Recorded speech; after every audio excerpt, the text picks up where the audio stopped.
Welcome to Conversations on the Coast, San Francisco's premier author interview program. The title of the book today is Strength in What Remains. The author is someone you will quickly recognize, Tracy Kidder. The publisher is Random House. I really appreciate you coming by. It's a pleasure, Jim. You know, what we're going to talk about today, I think, is one of the most inspiring books of this or any other year. And it's a book that you yourself think very highly of. You say at one point, a young man arrives in the big city with $200 in his pockets, no English at all, and memories of horror so fresh that he sometimes confuses past and present. When Deo first told me about his beginnings in New York, I had a simple thought. I would not have survived. I wouldn't either. And when 2 years later he enrolls in an Ivy League university, how did this happen? Where did he find the strength? And how had he won the beneficence of strangers? How had it felt to be him? And that's the question that this book answers, and it's a very deep question, and I think a very important one. Yeah, well, thanks. I was just, he went. His whole story is astonishing to me. To tell you the truth,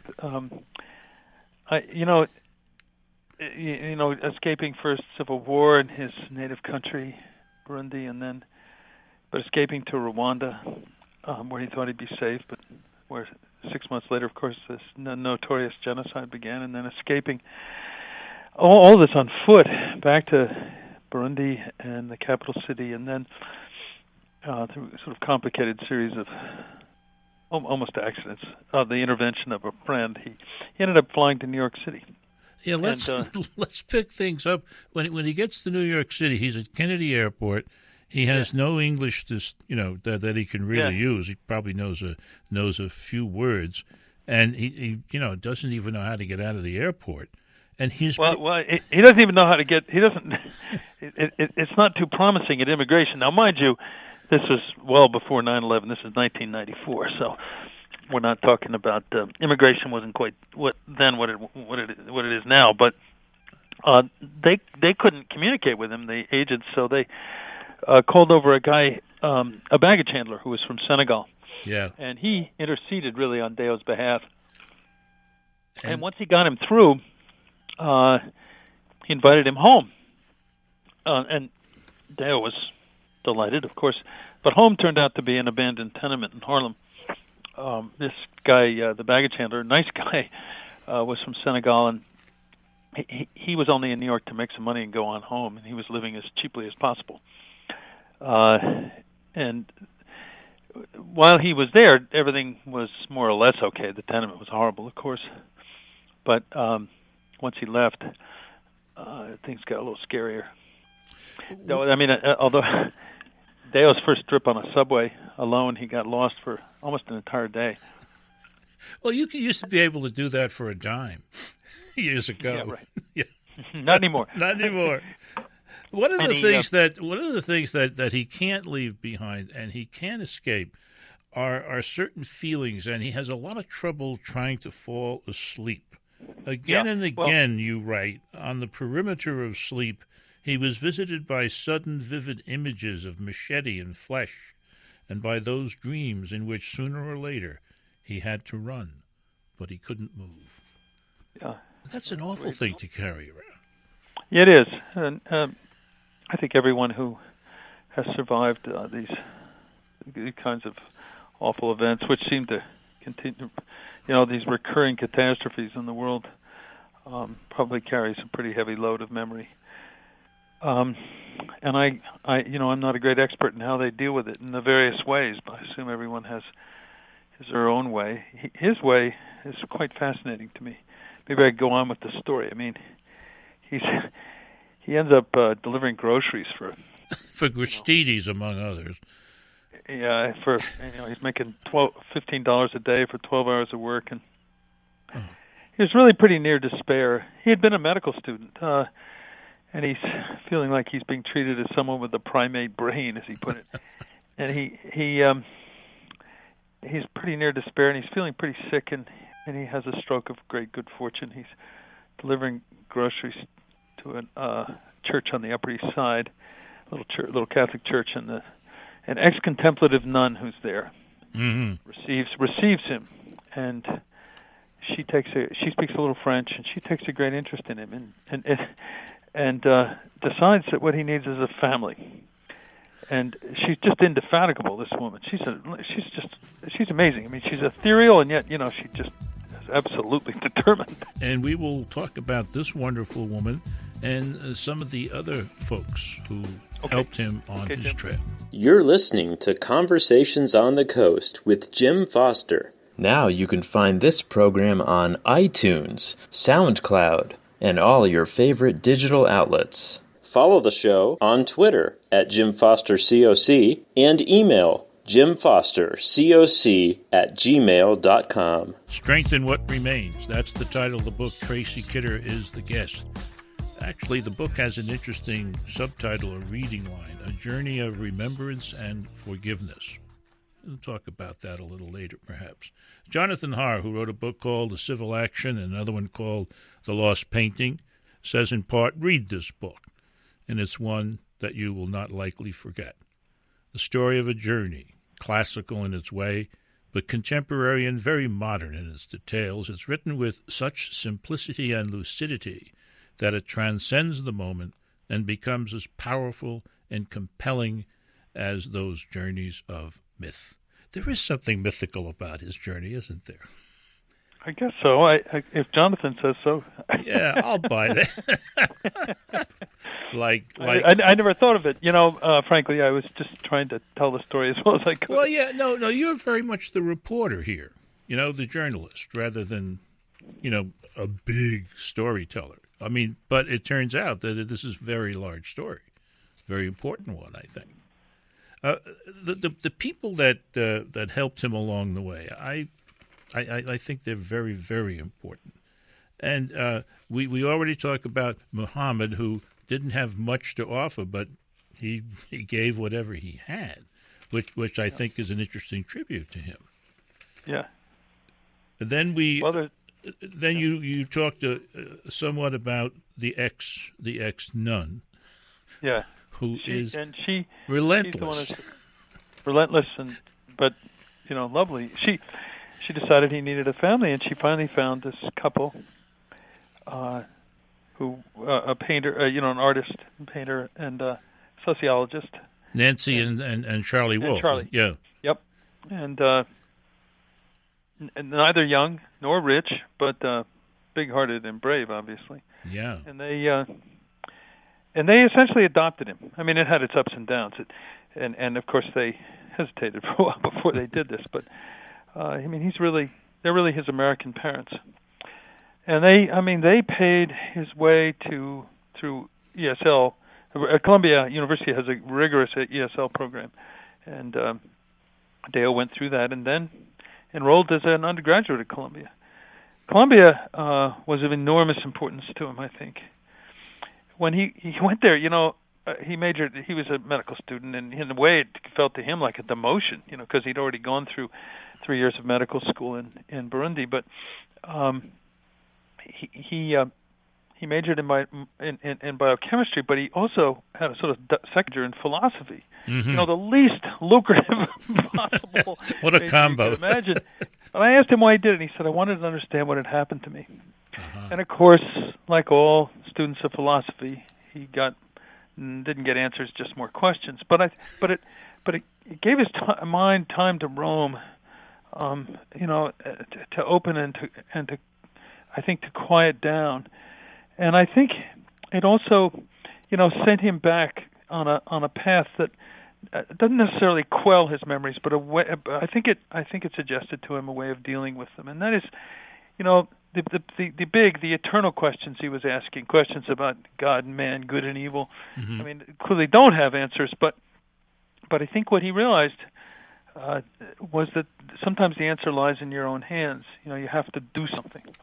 And what he did was, having graduated and then having found his way to Boston and to this amazing organization, Partners in Health, and going to work for them, he and having become an American citizen, Deo went back to Burundi and he started an organization called Village Health Works, which has built this clinic and public health system in a completely destitute rural village in his native country, which has been shattered by 13 years of civil war.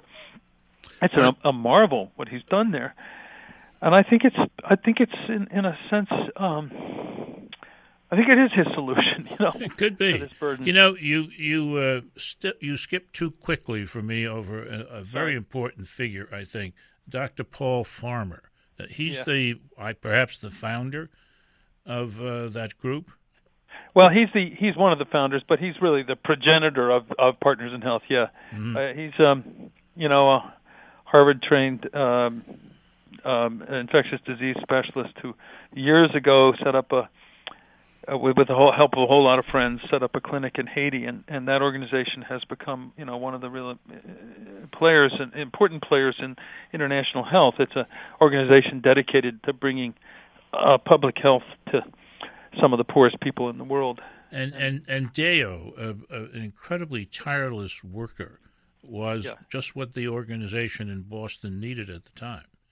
Well, he was one of them. He's one among many. But and it was what Deo needed too when he found it. The way he found his way to Paul Farmer was in the Baker Library at Columbia, going through the stacks. He found a book by Farmer and he read it, and he was stunned by it. Even though it was about Peru and Haiti, he said, "This is all about me, about my people," because Burundi is one of the poorest countries in the world, and he found his way to Paul Farmer. He ended up working for Partners in Health. And hold it there, because when we come back, I want to talk a little bit more about his going back to Burundi and trying to work for good health and save people's lives.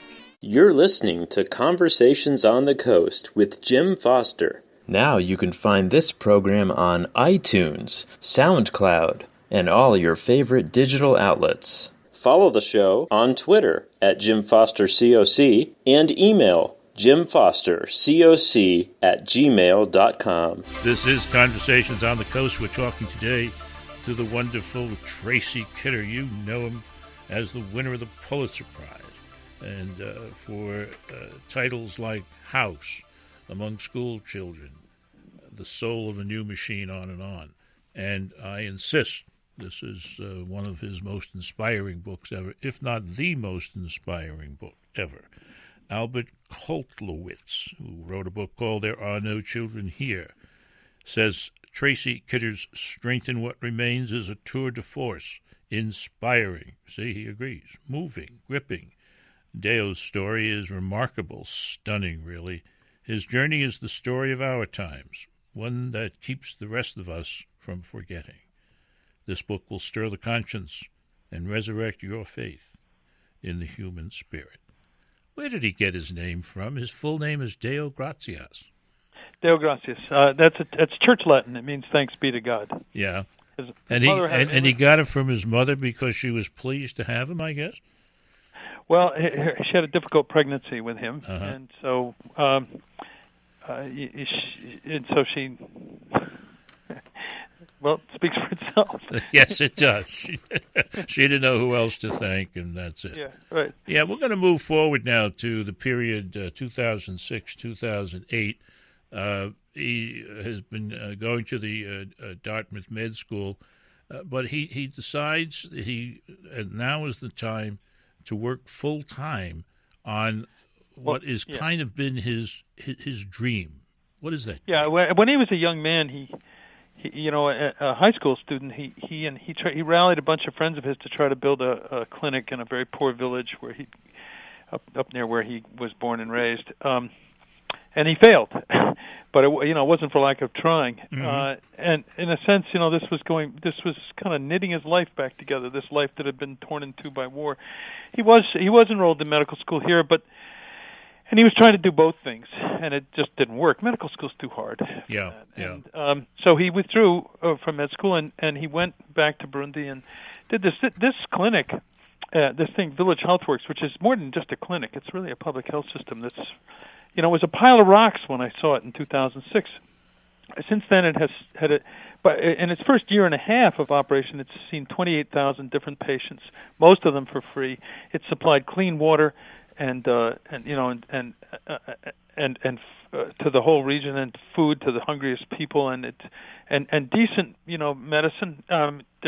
It's expanding all the time. Mm-hmm. Trying to address all those things that you should address: childhood vaccinations, maternal mortality, even AIDS, and AIDS and tuberculosis and malaria.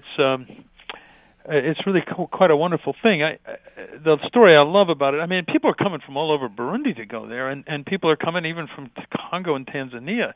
Yeah. The word is spread about it, and some of people have come just to look at it. I mean, Deo asked one of those people why he'd come, and the guy said to see America, which is pretty cool, I think, in this day and age. One of the amazing parts of the story is the work of women. Yeah. He got an estimate to clear the space and build an approach road to the clinic. It was like $65,000. 50 grand. 50 grand. He doesn't have this money. And he goes to what I think he calls the Women's Committee, which he set up separately from the Men's Committee because the men didn't, do as much as the women. And the women said, "We'll take care of it. We'll build the road." And they did. They did. Well, it wasn't just the women and men who built it. 176 volunteers, and they did it in I think about 3 days. They fixed this road, and so then the Belgian road construction company, the very day it was done, called him to negotiate the price. Yeah, change the price. And the guy says to him, Dale says, "Well, thank you very much, but it's already done." And the guy says, "How is that possible? We're the only road construction company in the entire region." And Dale said, "Not anymore." I just love that story. Yeah. They got competition now, Yeah. Now, there's also at the clinic a kind of pricing policy, a sliding scale. But one of the things they've observed that the people who have the most money, I suppose you'd say, are the most reluctant to pay. Yeah. So the staff turns that around, and when they know somebody before them is poor and really can't afford it, it seemed as if the poorest were often the ones who would insist on paying for medicine, the ones to whom he and the staff would say, "No, go and buy some beans instead." You got to love a place like that.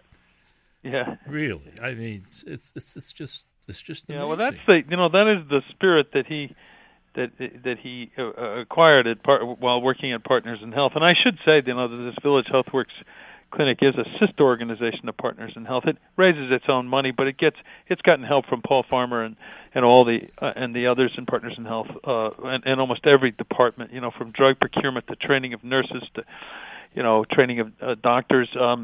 Partners in Health has a huge project just to the north in Rwanda. So it's a really with Tracy Kidder's help, we've learned a lot about a book called Strength in What Remains. You have a lot more to experience when you buy it and you read it.